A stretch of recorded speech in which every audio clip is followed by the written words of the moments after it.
First டைமாக எனக்கு brownie slab ஒன்று ½ கேஜியில் ஆர்டராக வந்துருந்துச்சுங்க. இது பார்த்தீங்கன்னா ரொம்பவே ஸ்பெஷலான வேலண்டைன்ஸ் டேக்காக ஆர்டராக வந்துருந்துச்சு.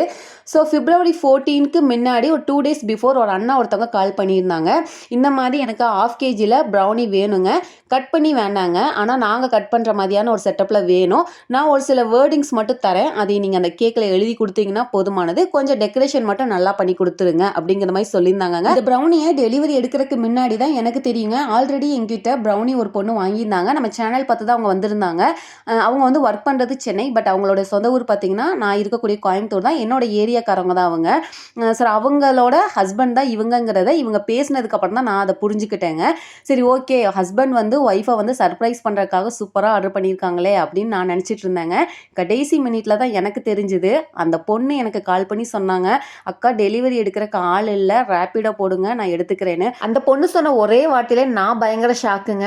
அக்கா உங்கள் ஃபோன் நம்பரை எங்கள் வீட்டுக்கார்ட்ட கொடுத்து இந்த மாதிரி இவங்க கிட்ட ஒரு ½ கேஜி ப்ரௌனி வாங்கி என்னை சர்ப்ரைஸ் பண்ணுங்க, நானாக வாண்டடாக வாங்கிக்கிட்ட சர்ப்ரைஸ்க்கா இது அப்படின்னு சொல்லிட்டாங்கங்க.